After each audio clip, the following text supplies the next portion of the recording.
The knock didn't sound like a neighbor's. It was a command. 3 sharp raps, a pause, then one heavy hit that made the doorframe vibrate. I froze halfway through cleaning my rifle, listening. Then came the line that flipped my pulse cold. "Open up. HOA enforcement. We're here for a property compliance search." HOA. Enforcement. That wasn't a thing. I set the rifle down slow. Chamber open. Safe flag in.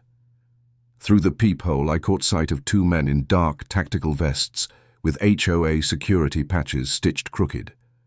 The third wore aviators, a nylon duty belt sagging with gear that looked bought, not issued. Their SUV idled behind them. White, no plates. A magnetic logo slapped on the door. The font was Comic Sans. I cracked the door 2 inches. "You boys lost?" The taller one shoved a laminated paper against the gap. "Community Ordinance, Section 8A. No unregistered firearms on HOA property. We've had reports." I looked at the document. It was a screenshot of a newsletter, blurry, with my address handwritten at the bottom. "Who signed this?" I asked. He hesitated. "Chairwoman Marla Trent. You'll want to cooperate." Marla Trent. The same HOA president who once fined me for having my flag light too bright. I smiled. "You got a warrant?" "Sir, we don't need one. This is a private association matter." That's when I knew it was theatre. They were bluffing. But you don't argue with fakes. You record them. My doorbell cam was already rolling, time-stamped and backed up to the cloud. "Tell you what," I said calmly. "Give me 5 minutes to secure the area. Safety protocol." I shut the door, locked it, and started documenting. Snapshots of their badges, vehicle, faces. I texted my friend, Deputy Harris, over in the Sheriff's Department, "Need verification. Possible impersonators claiming HOA enforcement at my door." His reply came quick. "Sit tight. Real deputies en route." Outside, one of the officers started pounding again. "Sir, this is your final notice before compliance seizure." Compliance seizure. That was new.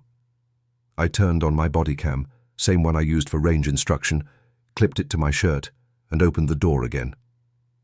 "Go ahead and repeat that," I said, keeping the phone camera steady.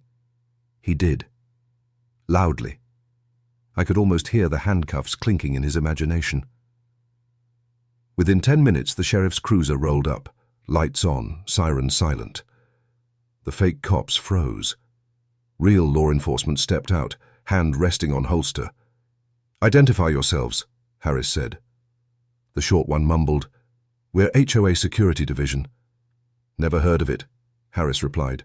"Step away from the property." By the time the real deputies cuffed them, one of the imposters tried to toss his badge into the bushes. It clattered against the concrete like a coin. Plastic. Marla Trent showed up 15 minutes later, clutching a clipboard and wearing her usual pastel blazer-like armor. "This is a misunderstanding," she started, her smile too bright. "They're private contractors, part of our safety initiative." "Under whose authority?" Harris asked. "Mine, as president of the Homeowners Association." I watched her hands tremble slightly as she spoke. Not from fear, just from losing control. "Ma'am," Harris said evenly, "you just authorized impersonation of law enforcement. That's a felony." Her jaw twitched. "They were just volunteers. Community watch." "Then they shouldn't have been carrying fake badges and trying to seize firearms." That's when her eyes darted to me. "You orchestrated this." I shrugged. "No, Marla, you did. I just kept the receipts." The deputies loaded the 3 men into their cruiser. I signed the statement. The whole thing, body cam, doorbell, timestamps, was airtight. But something in Marla's eyes told me she wasn't done. She'd just lost the first round, not the war. That night, I checked my security cameras again. Motion alerts near my mailbox. 2 blips, same time, same height profile as before. Someone had been back. I started a new folder on my desktop. Operation HOA Sting. Because if she wanted a fight over property rights, I was going to bring the rulebook and the law to her doorstep. The next morning I walked my property perimeter at dawn, coffee in one hand, notebook in the other. Dew clung to the grass like glass shards, and the air smelled faintly of brake fluid from the cruiser that had idled out front last night. On the curb, I found a fresh tire track that didn't match any of mine. Same SUV tread pattern from before. They'd come back. I pulled my phone and opened the new folder. Operation HOA Sting. Step 1. Evidence chain. I mapped the tire prints, logged the GPS coordinates, and added time-stamped photos. Then I flagged the incident to the sheriff's department as a follow-up. Marla had always been territorial, but this was different. This was obsession wrapped in paperwork. That afternoon I got an email. Sender, HOA Compliance Office. Subject line, Final Notice, Firearms Violation. The body of the email said, "You are required to surrender all weapons stored on your property pending compliance review. Failure to do so will result in enforcement action under HOA Community Safety Initiative, Part 9B. No signatures, no contact number, just a PDF attachment labeled Authorization Order." I opened it and nearly laughed. It was formatted like a military warrant with my name and address, but the issuing agency read Neighborhood Integrity Task Force. The seal at the bottom, cropped from a Google image of a sheriff's badge. That's when I realized this wasn't just Marla being power-hungry. Someone in that HOA was manufacturing legitimacy. So I dug. I cross-referenced the PDF's metadata. Creator tag, D. Trent, Legal Office. David Trent, Marla's nephew. The same guy who ran the HOA's website and had once bragged at a barbecue that he knew his way around Photoshop. I called Deputy Harris. "Harris, you still got those impersonation files open?" "Yeah." "Add a name, David Trent. He's digitally forging legal orders." He whistled low. "You sure?" "Got the metadata to prove it. Sending it over." That's when the game shifted from harassment to criminal fraud. By nightfall, I'd set up new cameras. One facing the street, another by the mailbox, a third hidden in the birdhouse by my driveway. I looped them into a private server with motion-triggered alerts. Every second was synced to atomic time. Chain of custody airtight. 2 nights later, the motion sensor pinged at 1:43 a.m. I pulled up the feed. There they were again. 2 figures in black hoodies, one holding a clipboard, the other carrying what looked like a duffel bag. They crouched near my mailbox, sliding something inside. I stayed inside.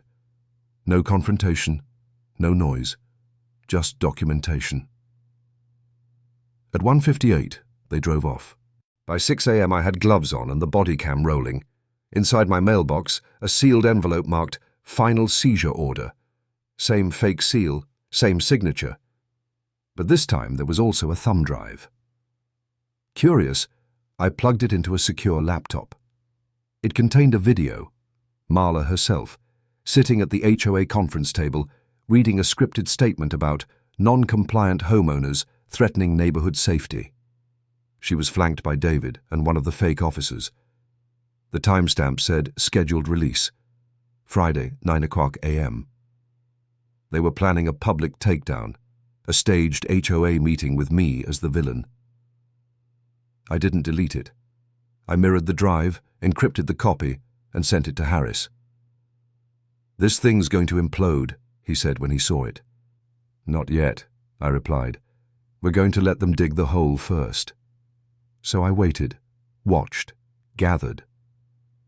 On Thursday, I received another notice, a summons to attend an emergency HOA disciplinary hearing. I accepted. Then I called in some old contacts, real experts. First, Lieutenant Rhodes, retired JAG officer. Then my neighbor, Carla Jensen, who worked at the state attorney's office. And finally, a game warden friend with surveillance gear sharper than the county's. We set up a quiet sting, Multiple cameras hidden in flower pots, dash cams synced to audio, every angle covered. If Marla wanted to play law and order, she was about to find out what real due process looked like. The plan was simple: show up, stay silent, and let them incriminate themselves. By Friday morning, I ironed a clean shirt, loaded my evidence binder, and slipped my military ID into my wallet. Not to flash, just to remind myself who I was. I'd seen real raids, real command structures, real authority. And what was coming next smelled like plastic and fear. Friday, 8:57 a.m.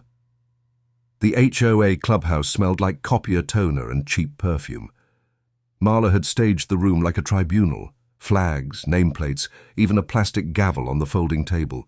A homemade banner hung behind her: Neighborhood Integrity Review Board. There were maybe a dozen residents in attendance, mostly retirees sipping coffee, curious to see the spectacle. Marla adjusted her pearl earrings and cleared her throat, her voice sharp over the squeak of folding chairs. This meeting is called to order regarding resident Ryan Cole's violation of Community Safety Initiative Section 9. She paused dramatically, scanning the room for my reaction. I didn't blink. She gestured toward a projector, and the lights dimmed. The video from the thumb drive began to play, her staged address accusing me of stockpiling weapons and endangering neighbors. Except now, I noticed something she hadn't. The video file she was playing was the version I'd tampered with. Before the meeting, I'd slipped in an edited copy, identical at first, until 30 seconds in, when the screen split. On one side, her pre-recorded speech. On the other, real footage from my cameras, the fake officers at my door, the plastic badges, the midnight drop at my mailbox. Gasps rippled through the crowd. Marla's voice faltered. This isn't the file I uploaded." "Actually," I said, rising slowly, "that's your original, Mrs. Trent. I just added the rest of the truth for context." David, her nephew, turned white. "You hacked." I held up my binder. Chain of custody, Exhibit A, metadata, timestamps, cross-verified with the Sheriff's Department. Exhibit B, sworn statements from Deputy Harris. Exhibit C. I pulled out a printed frame of him near my mailbox at 1:43 a.m.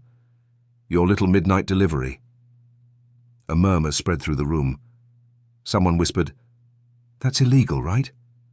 Rhodes, the retired JAG, stepped forward from the back row. "Yes," he said clearly. "Impersonation of law enforcement, digital forgery, and conspiracy to deprive a citizen of property rights. All federal-level crimes." The tension cracked like glass. Marla slammed her gavel against the table. "This meeting is adjourned. You can't—" "Actually," I cut in, "you can't adjourn what was never legitimate."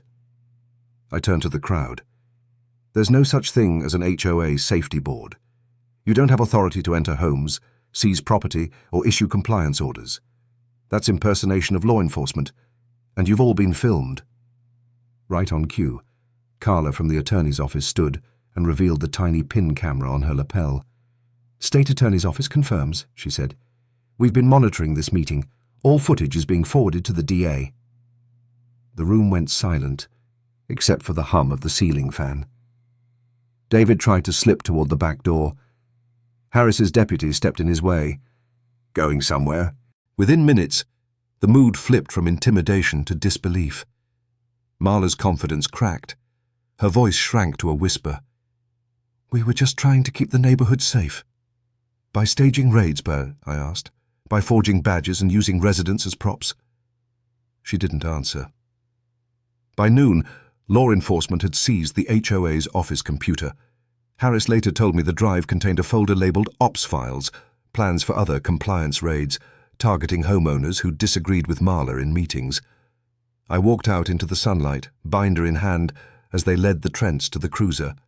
Marla turned once, trying to salvage her dignity. "You made enemies today," she said. I smiled faintly. "No, Marla. You made a citizen record."